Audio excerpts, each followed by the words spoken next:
We're drinking Jean Grey beer. Check. Check. You ready? I'm ready. Welcome, ladies and gentlemen, to Danger Room, the X-Men Comics Commentary Podcast. My name's Adam. My name's Jeremy. And we're here to discuss X-Men number 50, the November 1968 issue titled Hail, Queen of Mutants. Or no, City of Mutants. One of those. The cover of this issue features A zombie-like Lorna Dane, and she's giving the, what is that, the devil's fork? Not really. She's not doing this. She's just kind of doing this. No, with the other hand. Oh, yes, definitely. You're right. I wasn't looking at that hand. I was looking at the casting of spell hand. Yes. I like this cover a lot, actually. Yep, this is a Jim Steranko. This is probably my favorite cover of the X-Men yet. And look, we have a brand new title. It's the modern X-Men font, well, basically. It's not modern anymore, but it's the one that should be associated with X-Men forever. Yeah, basically. It's the one that I grew up with, therefore it's modern. Yes, it's the one that eventually the uncanny X-Men would take over. Yeah. Below that, you have all of the X-Men. They're lingering in fear. They're not looking so hot in this title, or on this cover. There's a lot of energy around Lorna Dane there. Which is cool. And is this kind of like the first trademark or like, special? I'm betting that Jack Kirby had a signature. Well, he had a signature. They all have signatures, but he's got like a slash and two dots there. You know what I'm saying? Like, what do you think that stands for? I don't know, but you know how like Todd McFarlane, he's got like his little scroll that he puts on the comics? Yeah. I'm just wondering if this is like one of the first versions of that. Probably not. Don't know. As we open up the comic book, a mesmering pair of eyes says, "Hail, Queen of Mutants. Ask no questions, but gaze deep into eyes. Answers are written," and stuff. There's a couple of henchmen who are looking down. One of which is supposedly Mesmero. Oh, really? Yeah, apparently he took off his mask for this. They're dressing up as normal people, and they put Lorna Dane and Bobby Drake Iceman, into coffins. Someone even says, "To complete the disguise, wear a slight funereal smile as we leave, my friends. There are no unsmiling undertakers." Yeah, I don't know what that means. I don't know. It means that undertakers are bad. Well, they know that they're getting paid. For every dead body we haul away, that's money in the bank. I don't know why this commentary needs to be here, but we should mention editor Stan Lee, writer Arnold Drake, artist Jim Steranko from the cover, and inker John Tartaglione, and letterer Herb Cooper. The old X-Men logo is used here, but it looks like they're denoting kind of an end to the old and an entry to the new, because we get a little bit more commentary saying the X-Men are back together, and that's great. That is great. And we get a picture of a brain and a picture of Magneto. And it's basically a summary of last issue, which is that the X-Men left Lorna Dane and Bobby together. And then Mesmero broke in, and this is where we leave off. They were worshiping Lorna Dane. Suddenly, Mesmero and his elite guard burst upon the scene, overwhelming Iceman's heroic defenses and paralyzing his body. Lorna listens in fear as Mesmero speaks his strangely sickening salute. "Hail, Queen of Mutants." Which I guess isn't the title. No. Because we get a big mountain of words saying City of Mutants. Yeah. And a double-page spread. My question is, how much did they pay to have that written on the side of that mountain? And literally, like, talk about advertising. Airplanes are flying over this mountain ridge and it's just City of Mutants. I mean, isn't somebody like, okay, I think we need to send our forces there. We may have a problem in that desert mountain range. Yeah, I don't. Where did they get the money for this car, too? It's like got 6 wheels. 6 wheels and 5 jet engine things on the back. And there's 8 people in it. And apparently it's carrying 2 coffins. Oh, yeah, there's 8 people and 2 coffins. You can't even see the coffins. Lord knows where they are. It's a missile car. Oh. But anyways... and we get... Where are they? They're in the desert, and there's some sort of weird palace, and some number 47 in his Crimson Guard uniform. It says... is standing guard. It's a fortress of fiendishness and memorial to malevolence. What unspeakable acts await, committing in this self-contained earthly hell. Wow. So they're in hell. Apparently hell is also known as the City of Mutants. And here's where Mesmero puts his mask back on. Yeah, I'm really curious which of those guys was Mesmero, because to the best of my knowledge, I've never actually seen him without his cowl. But we just don't know which one of those 4 guys it was. Well, he's got to be the guy giving the commands. But can you see the balloon from who that is? Oh, you think so? Yeah, but I mean, you can't really make him out. No, he's just in the shadows. He's just some shadowy guy with weird eyes. The question is, I also have is, does he have green skin? Is that makeup? Is that a skin tight outfit that covers his face? He just applied a shitload of makeup. Must appear green. It's a thing. What am I going to do? I just like green. He's like Zartan. Yeah. Whenever he's in the sun, he turns green. Master of the sky, Zartan changes color right before your eyes. Zartan. Introducing Zartan. Zartan changes color in sunlight. There's Zartan! He's escaping in the chameleon! Let's go get him! You know, they never used that in the comic book. Only the toy turned green. And the TV show. Larry Hama never had him turn green in the sunlight. Because it was lame. Because it was a dumb idea. Yeah, I agree. I think something happened to him in the sunlight. He got itchy. Boils and stuff. So he said he was in disguise for some reason. I don't know if he needed this disguise to get past his city of mutant people or just to avoid suspicion within the city. Yeah, so that they appeared as funeral people. Although these coffins are like the floating slabs from Empire Strikes Back. There's nothing like typical about them at all. Well, there's 4 people struggling with the back one, and then 2 people are like, "Oh, this is no problem." Well, you know, Iceman's lightweight. So Mesmero, he's talking about, "Oh, we're masters of men, and we're rulers, and we'll rule again," and stuff like that. I don't remember ruling before, but okay. Apparently, Iceman must be placed in Cell 12. Yes. Nowhere else. And they place Lorna Dane into the Mutant Energy Simulator, also known as the MES. And they put her in there, and it does not look like a pleasant experience. Her hair is like flying everywhere. There's energy all over the place. Lots of green and yellow. It's very Christ-like. Mm-hmm. And then the longest 3 seconds endurable. Ready? 1, 2, 3. Jeez, those were the longest 3 seconds ever. I didn't know what to do. So then we get Kriz and Crackle. Stirring the awesome latent power with the innocent being of Lorna Dane. So my guess is that they're just trying to awaken those powers with this machine? They're trying to awaken her latent powers and something else. I don't know. Crazy. Her latent evilness. Okay. Her latent green skin. We all know she's got mutant powers. Now we're going to wake up her latent evilness. Well, right. We don't know what her mutant powers are yet, though. All we know is she has mutant green hair. That's true. Good point.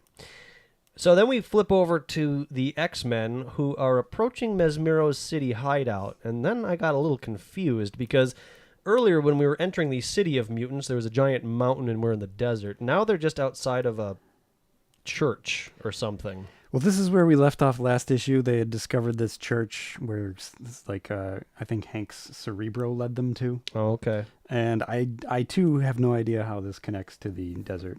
Okay. I guess it doesn't. Maybe it's a portal.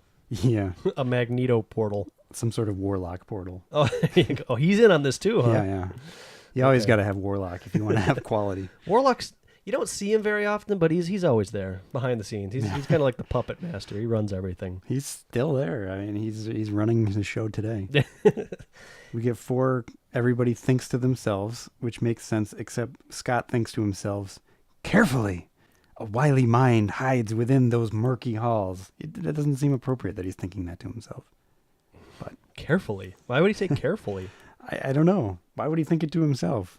I mean, it's a command. Carefully, guys.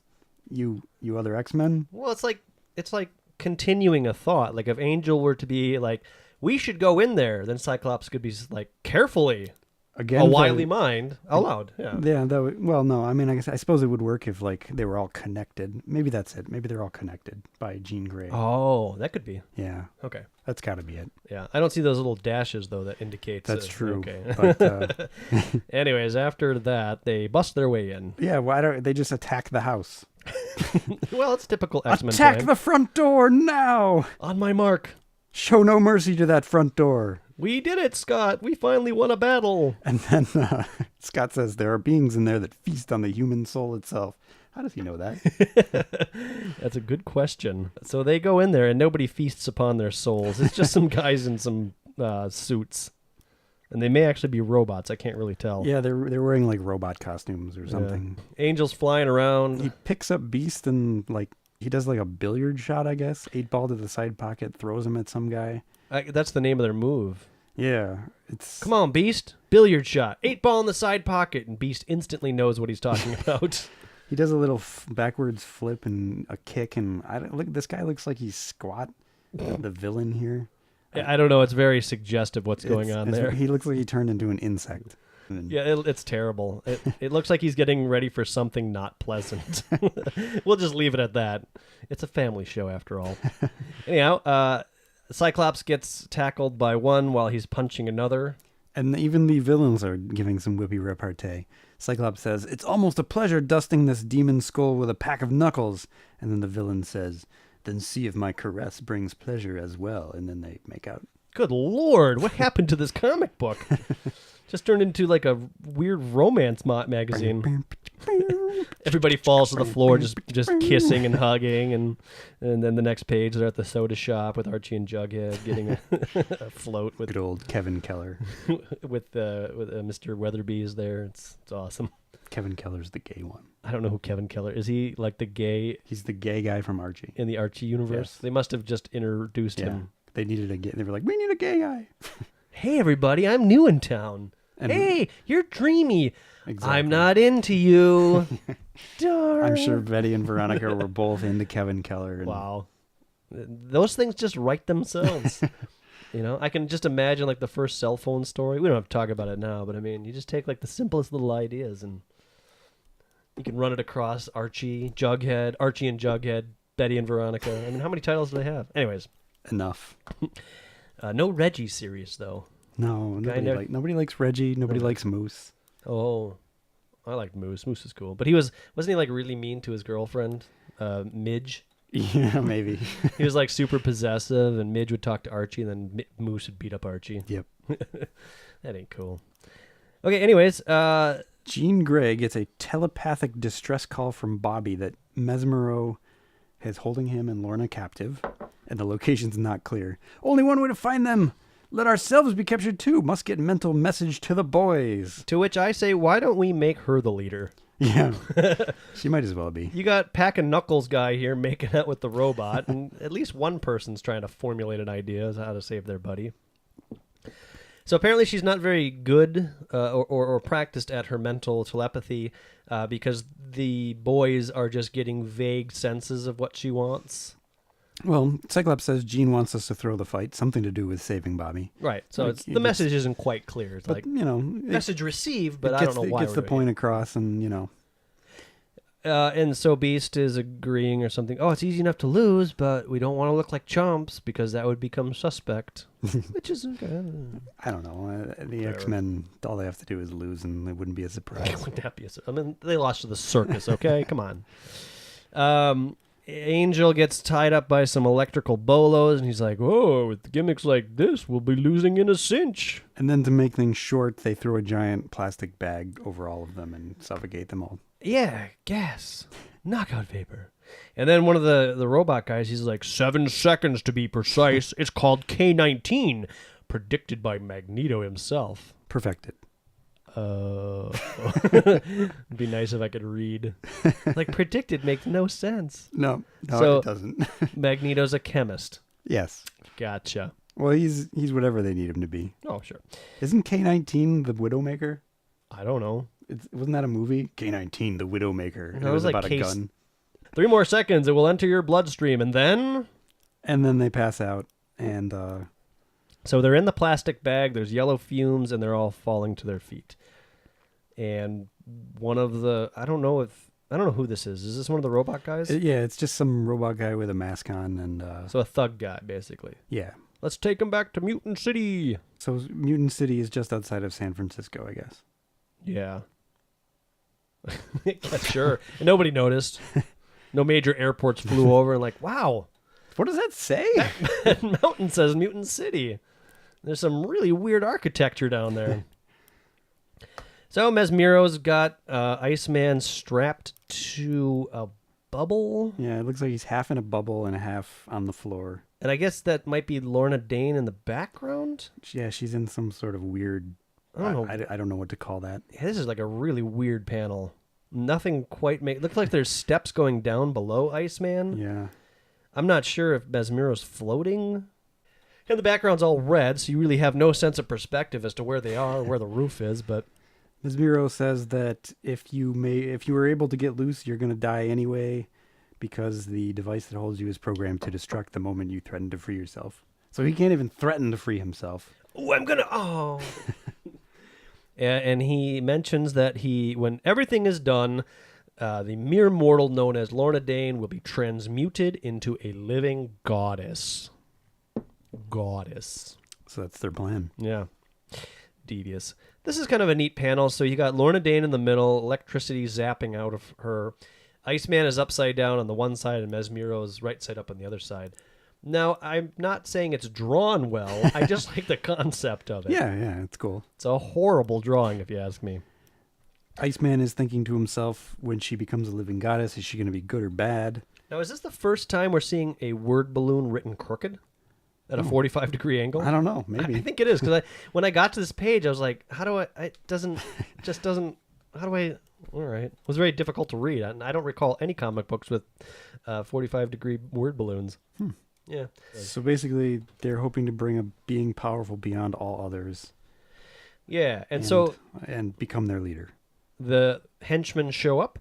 They say, "Hail Mesmero, we have taken the X-Men. How shall we dispose of them?" And I have a most gratifying end planned for them all, but it must wait. Sorry. Okay. Meanwhile, let it be known that any resistance on their part shall bring instant death to the one called Iceman. Mm-hmm. So they're screwed. Yeah, no sense in disposing of their bodies right now. They're passed out. We could just throw them into the wood chipper, and that would be the end of the X-Men. They need to wait. I want to feed them dinner first. Have a conversation. Let's talk about stuff. Anyhow, it looks like Lorna Dane's transmutation is becoming more complete. I guess she's stepping out of the cross. Yeah. Or the triangle-shaped blob that she was in. I'm not really hip to the Bible, but it seems sort of biblical. I mean, there's lights, and she's got her arms outspread. And, then there was light. Yeah, like, walk with me, my people. Something like that. She is the involuntary subject of the genetic stimulator.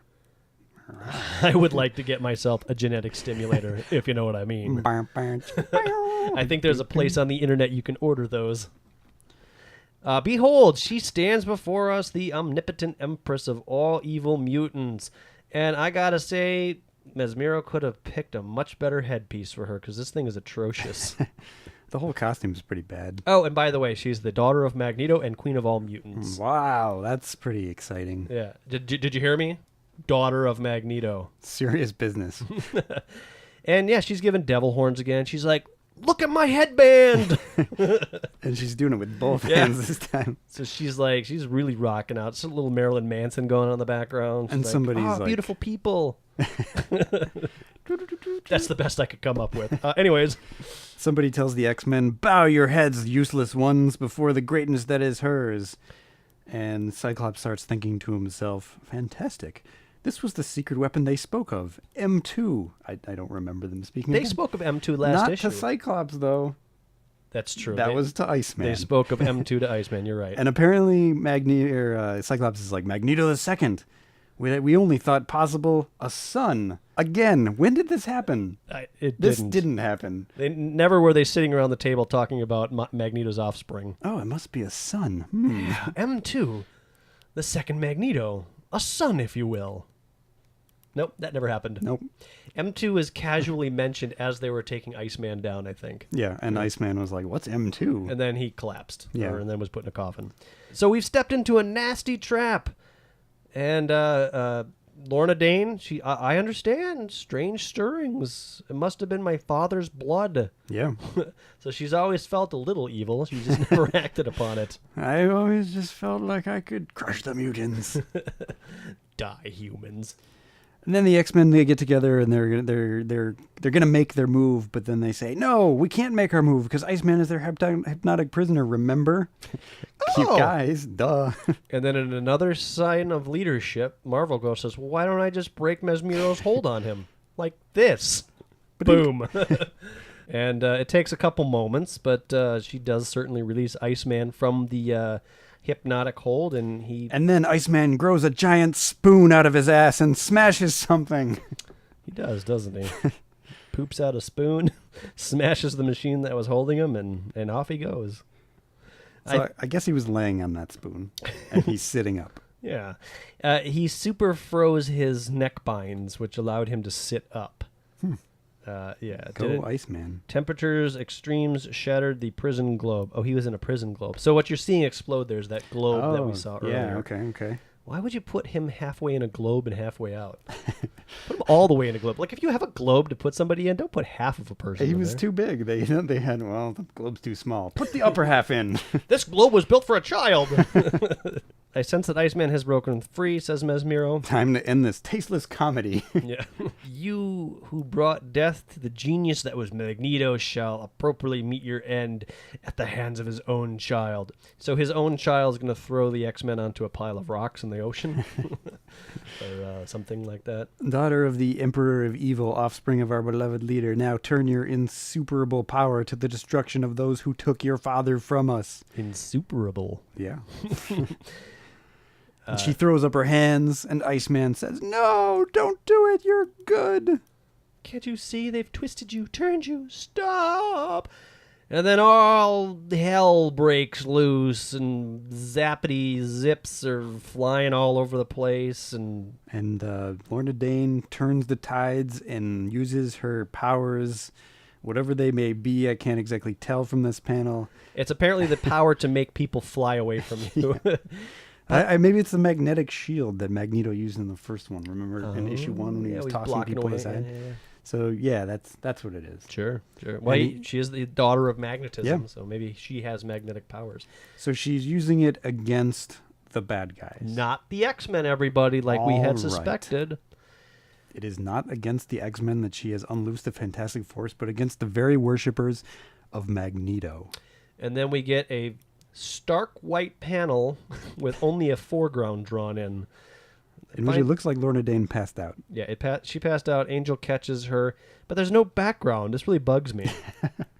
Like nothing. It's not even colored. You know, normally, like in some of these shots, you've got some computer equipment or some rivets to indicate a wall, but nothing. Just white. So it's like they're in limbo. It's very. I think what happened simplified. is they all died, and St. Peter's coming up to meet him. He's like, "Ooh, Mesmero, you've been a bad boy. You're gonna go down. All of the X-Men except for Beast, for your deviant life, will go upstairs. You don't go to hell, but you have to stay here in limbo." No, they save Lorna and they go after Mesmero. Yeah, that's pretty much the sum of that page. Even as they reach their mutant tormentor, the very ground rises to smite them up. Why would the ground rise up and smite them? How could that happen? There's only one evil being with such power, but that's impossible. We ourselves saw him sink into the sea. Correcto mundo, even. It's the Iceman, Iceman-orama, making copies. If it's not him, who's that snake crawling out of the shadows? I can't see his face, can only feel his aura of unspeakable evil. Says Lorna Dane, who's probably never seen him anyway. Right. Because before this issue, she was just a girl who walked 1,200 miles. You, above all, should know me, for my child I am...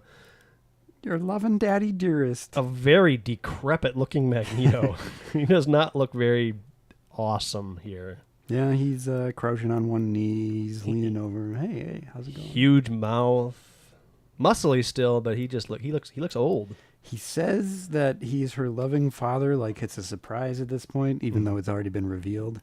I saved my identity from you until this glorious day, when I could tell you pridefully and announce to these who shall soon be my victims that Magneto lives. Whoa. So basically, Magneto had a daughter, fought the X-Men a ton of times, accidentally died, but didn't tell her this whole time that he was her father until now. He's been waiting for the moment that he would come back to life after knowing that he was going to die. This makes no sense. This was his plan. He knew this was going to happen. Ugh. He also has a little bit of precognition. That's terrible. It is.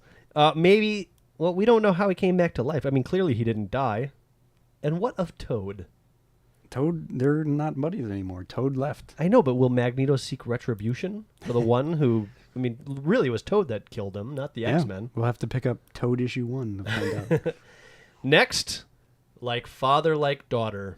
However, it's not over. The big 50th gala issue, live with video, not live, complete with video. Oh, it's live for us. This is live. I gotta pour myself some more Jean Grey beer before we me get too. into this origin tale.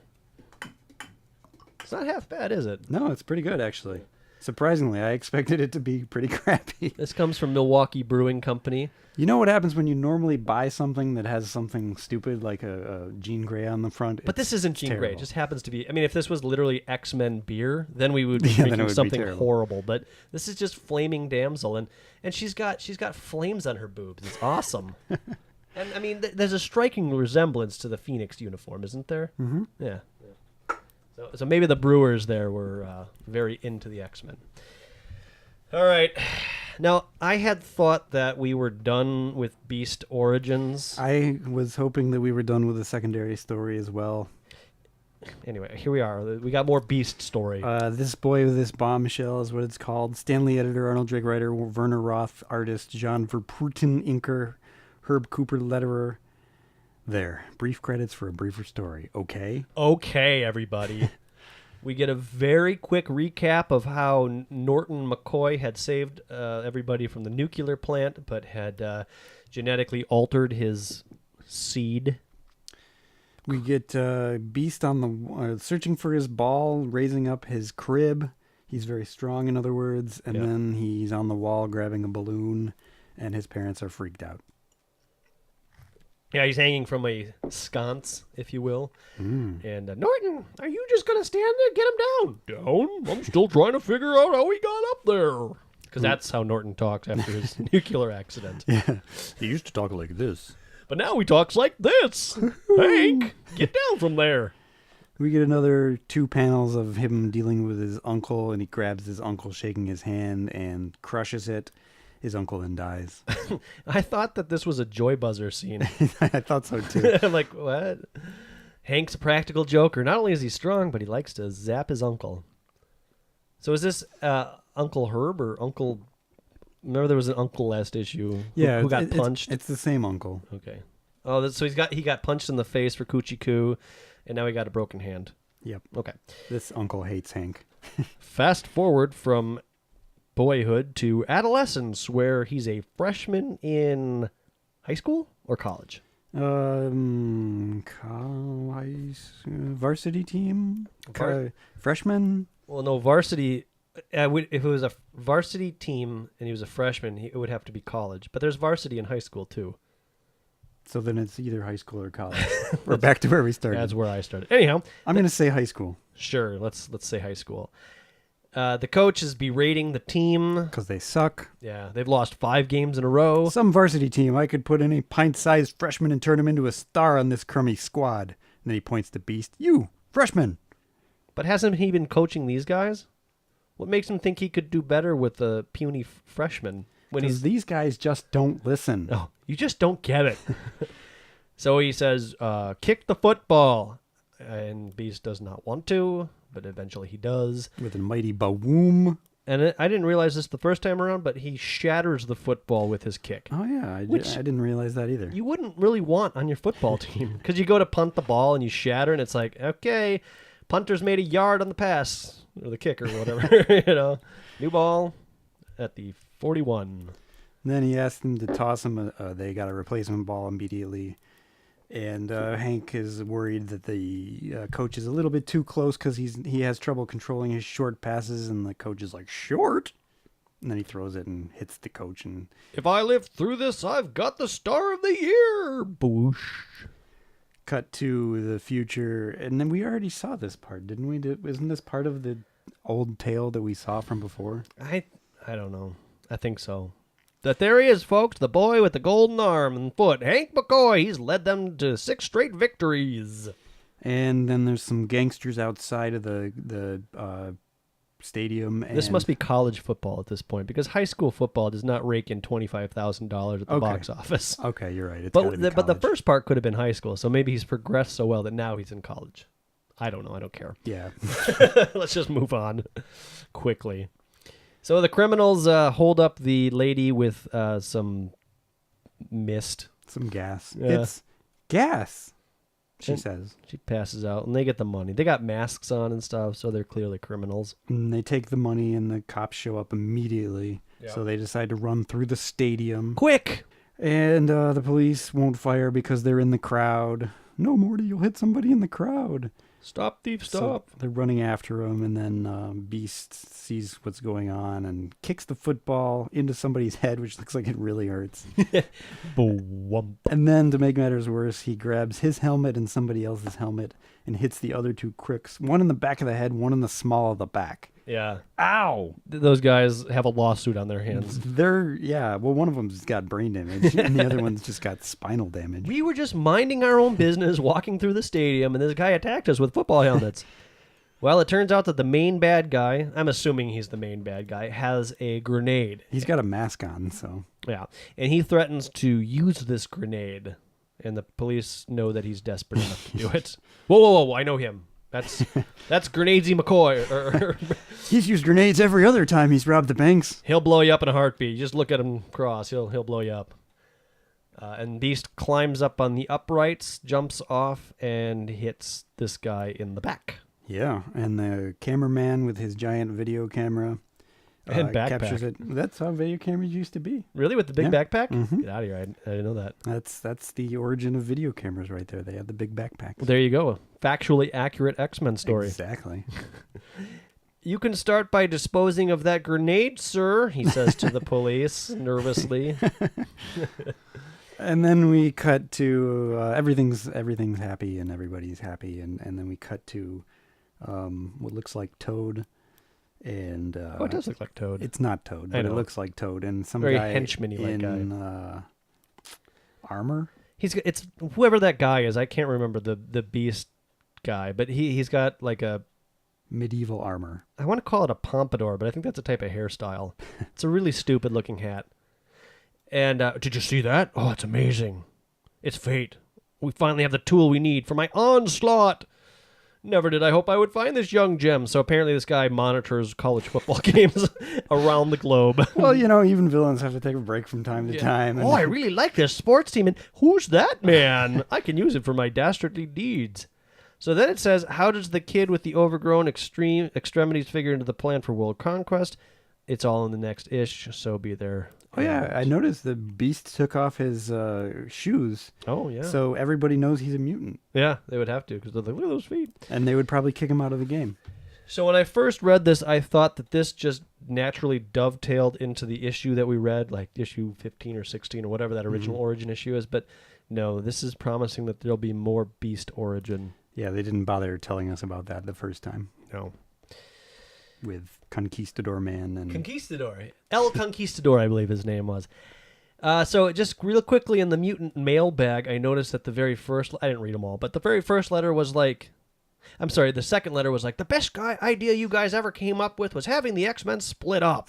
Now we can really get involved in their lives and learn what makes them tick and all that sort of stuff.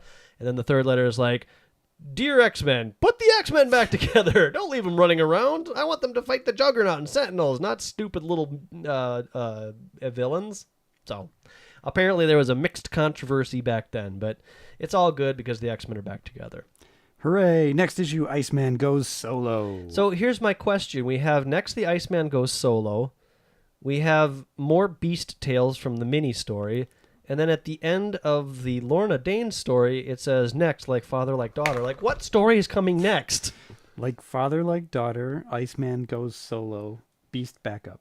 But that's 3 stories, and there's only going to be 2 in the next issue. Well, the the two stories are one. The Iceman goes solo and like father like daughter, or maybe they didn't say who father and who daughter, so maybe it's Iceman and his daughter. Iceman has a daughter, Ice Baby. So there you have it, folks. The very first video version of the Danger Room. Yeah. What did you think? Let us. Oh, me? No, I'm asking them. Oh, hey. What'd you think? Yeah, that's what I thought. You loved it, didn't you? It's not going to happen that often because, hey, we don't live in the actual cities together. This is actually a split screen. You notice that we haven't touched each other this entire... It's like we can't get any closer than this. Otherwise, we break through, and then it's green screen. It's all Hollywood magic. How am I doing this? CGI. So there you go, folks. I don't think we had a couple of emails. We got a letter from Andrew Painter on the Facebook and Brandon Perdue on the email, both talking about the Lava Men, saying that I was wrong. I thought it was a Spider-Man villain, but I was thinking of Molten Man. Molten Man was the Spidey villain. And the Lava Men apparently were a Thor / Avengers villain. Yeah. Which I actually discovered while I was making up while I was editing the Molten or the Lava Man Mitaxo episode. The Mitaxo episode. And that's where I got the opening credits from, was a early cartoon of Thor fighting the Lava Men. Sweet. That's awesome. That's good work. Yeah. Yeah, and there's no story as to where Mitaxo fits into all of that. Oh. So there'll be more on Mitaxo, I'm sure. Oh, also last issue or episode we mentioned the comic the podcast that goes snicked. We mispronounced it, I guess, or it's the podcast that goes snicked, not whatever we said. The podcast that called snicked. But just say the right name. What is it? What the correct name is? I hope this is it.